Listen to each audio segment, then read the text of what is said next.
দেখায় আমায় নাহি সাজে।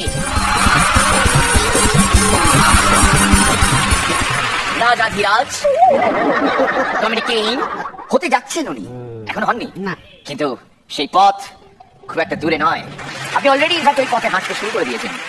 বাকিটা বললে পরাণ বন্দ্যোপাধ্যায়ের সামনে পড়ে থাকা কেক পাউরুটি বিস্কুট খাওয়া ছাড়া আর কিছু করার থাকবে না। তাই স্যার বলবেন সবার আগে। উৎপল ঘোষ কাঁপিয়ে দিয়েছেন। হ্যাঁ কাঁপিয়ে দিয়েছে, মানে সব বলগুলোই বাইরে চলে যাবে। আমি একদম শেষ পর্যন্ত তোমাকে দেখতে চাই। অফকোর্স। অসাধারণ, thank you, all the best. Srilekha উনি তো এই বিয়ে করবেন বলে, হ্যাঁ আপনি তো আসুন না আমার কাছে।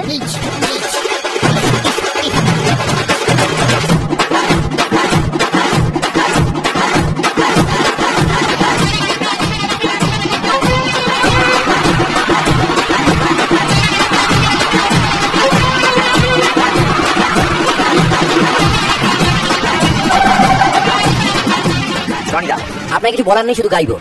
আপনি থাকছেন স্যার, থাকছেন স্যার, আপনি থাকছেন স্যার, আপনি থাকছেন স্যার। ম্যাডাম আমাদের স্পেশাল গেস্ট, ওনার কেমন লেগেছে শুনবো।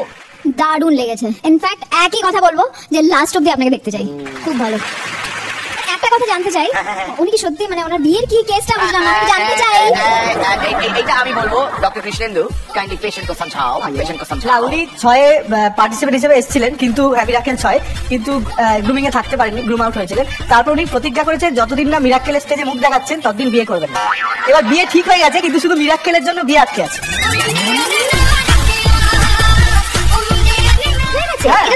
বিয়ে ঠিক, কিন্তু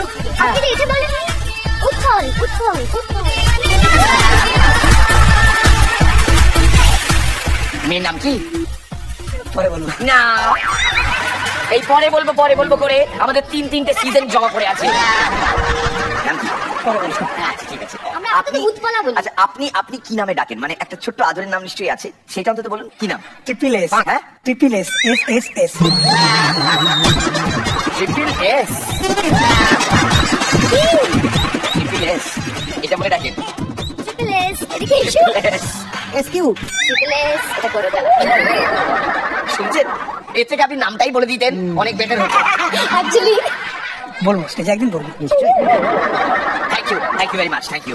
এই যে যাবতীয় যা যা আমরা করে থাকি এখানে, যাবতীয় যা যা, এই সমস্ত কিছু দেখে আপনার কি মনে হয় আমরা এটা ইয়ার্কি মেরে করছি? আমরা যা করছি খুব সিরিয়াসলি করছি।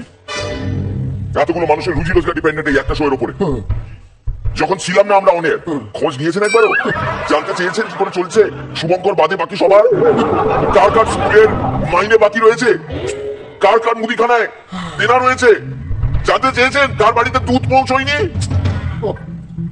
আজকে মিরাক্কেল ফিরে এসেছে, সবকিছু নতুন পেয়েছি। জুতো, মোজা, jeans, T shirt, shirt. In fact আমাকে তো আজকাল এমন জামা দিচ্ছে যে একটা এপিসোডের সামনে থেকে পড়বো, পরের এপিসোডে উল্টো করে পড়বো। দেখবেন আপনি, দেখবেন, দেখুন।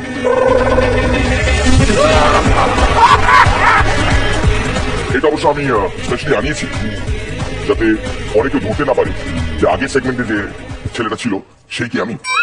এবার দেখুন, কেউ ধরতে পারবে না, বদলে গেছে পুরোটা।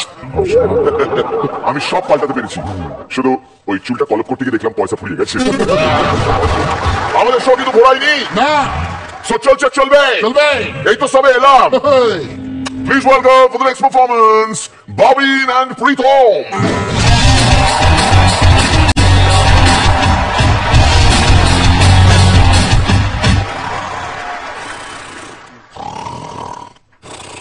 দাদা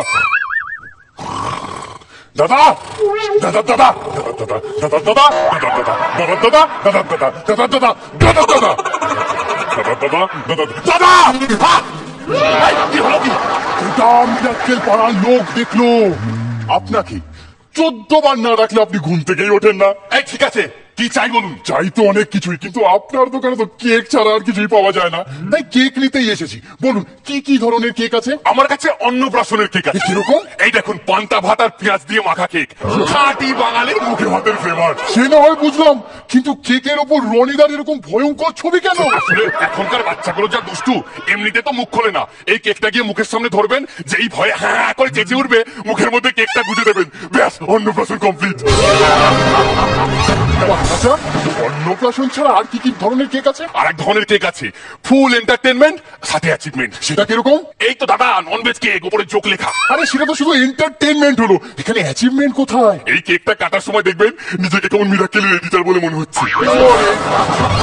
এডিটর হওয়াটা আমার কোনো অ্যাচিভমেন্ট হলো? এই তো আমার বর্দা কত ভালো ভালো ছবি এডিট করেছে, একটা ছবি তো এমন এডিট করলো, এমন এডিট করলো, এমন এডিট করলো যে রিলিজই করলো না, কিন্তু বিদেশের ফেস্টিভ্যালে গিয়ে প্রাইজ মেরে এলো। এত কিছু অ্যাচিভ করার পরেও আমার বর্দার বিয়েটা হলো না। এই বিয়ের কেক আমার কাছে আছে। কিরকম কিরকম? এই দেখুন, কেকের উপর একটা প্রজাপতি, একটা ডানায় বউয়ের ছবি, একটা ডানায় বরের ছবি, মাঝখানে ফাঁকা। মাঝখানটা ফাঁকা কেন? যা বাবা, পুরোহিত বসবে কোথায়? ঠিক বলেছেন, ঠিক বলেছেন। কি দাদা, আপনি এই বর্দার বিয়ে হলো? বিয়ে তো হলো, কিন্তু ফুলসজ্জার রাতেই বউটা মারা গেল। তাই তো হয়। বউটা মারা গেল, মৃত্যু হলো। মা, কিভাবে? আর বলবেন না, আমার বর্দা আমার মিঠুনদার ফ্যান, একশো বলেই ছবি করে দিয়েছে। এই কোনো চিন্তা করবেন না, তার ব্যবস্থা আমার কাছে আছে। ভালো সাদের কেক দেখুন, দেখি দেখি। এই দেখুন, সাদা কোটিং করা লঙ্কা ফ্লেভার কেক। দাদা লঙ্কা ফ্লেভার কেন? আসলে এই কেকটা খাওয়ার পর যে মারা গেছে, তার সাথে যদি আপনার কোনো সম্পর্ক নাও থাকে, তাও আপনি হাবাউ হাবাউ হাবাউ এইভাবেই কাটবেন। দাদা একটা কেক দিন, দাদু বললো আজ নাকি ওনার জন্মদিন। মা, আপনার দাদুর বয়স কত? মাত্র 120। এখনো ডেটটা বলেনি। যাকে কি ধরনের কেক দেখা? আচ্ছা, আপনার কাছে পুঁইশাক ফ্লেভার কেক আছে? পুঁইশাক ফ্লেভার কেন? আসলে আমার দাদু ভেজিটেরিয়ান, তো তাই ডিম খায় না। এই নিন আপনার কেক, 120টা মোমবাতি, একটা ডাইপার, একটা ফোন নাম্বার। ডাইপার কেন? আপনার দাদুর যা বয়স, এই বয়সে 120টা মোমবাতি ফু দিয়ে নেভাতে গেলে যে কোনো কারোর পাজামা বন্ধ হয়ে যেতে পারে।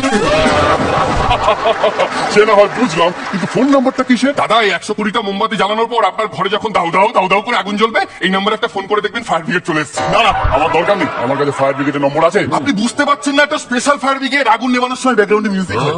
কি music? Happy birthday to you, happy birthday to you, happy birthday dear Sadhan, happy birthday to you. Thank you thank you. একটু ফাঁকা পেয়েছি বুঝলেন, চট করে একটা পিজে ছেড়ে দিই। আচ্ছা বলুন তো, বলিউডের ফেমাস সিঙ্গার কে কে ছোটবেলায় যখন প্যান্টে করে ফেলতো, তখন তাকে তার বাড়ির লোক কি বলতো? কি বলতো? ইস, কেকে মাখামাখি। দাদা, আরে বাস, আর একটা কাস্টমার। কি কেক লাগবে? আমার কোনো কেক লাগবে না, এই আপনি কেক খান। এই আমাকে কেক খাচ্ছেন, আপনি কে? আমি হলাম সান্টা ক্লজের নাতি। ও মা, merry Christmas. Merry Christmas. Merry Christmas. Merry Christmas. Merry Christmas. Merry Christmas. Merry Christmas. Merry Christmas. Merry Christmas. Merry Christmas. এই একসাথেই বলি, हमारी क्रिसमस।